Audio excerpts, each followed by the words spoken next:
નમસ્કાર મિત્રો, 21 જૂન એટલે કે આ દિવસ છે એને આપણે ઇન્ટરનેશનલ યોગા ડે તરીકે મનાવીએ છીએ.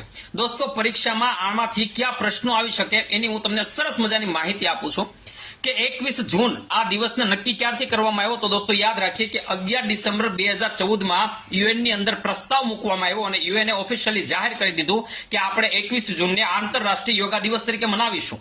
દોસ્તો 2015માં આપણે પ્રથમ યોગા દિવસ મનાવ્યો. 2025 નો વર્ષ ચાલી રહ્યું છે. એમાં યોગા દિવસ કેટલામાં નંબરનો છે? તો યાદ રાખીશું 11મા નંબરનો. 2025 ના યોગા દિવસની થીમ કઈ છે?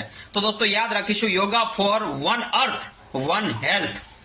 દોસ્તો આનું આયોજન છે એ કોણ કરે છે? તો દોસ્તો યાદ રાખીશું આયુષ મંત્રાલય છે એ યોગા ડે નું આયોજન કરે છે. નરેન્દ્ર મોદી સાહેબ આ દિવસ ક્યાંથી મનાવવાના છે? તો વિશાખાપટ્ટનમ આંધ્રપ્રદેશ ખાતેથી. અને દોસ્તો યાદ રાખીશું કે સંસ્કૃતિ જે મંત્રાલય છે એમણે દોસ્તો આખા ભારતમાં 100 આઇકોનિક પ્લેસ એની અંદર યુનેસ્કો હેરિટેજ સાઇટ પણ આવી જાય છે. 100 પ્લેસ ઉપર ઇન્ટરનેશનલ યોગા ડે નું આયોજન કરેલું છે.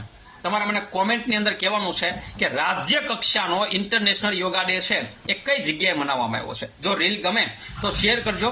તમામ પરીક્ષાલક્ષી માહિતી છે એ જોવી હોય તો મારો પેજ છે એને ફોલો કરી દેજો. જય હિન્દ, જય ભારત.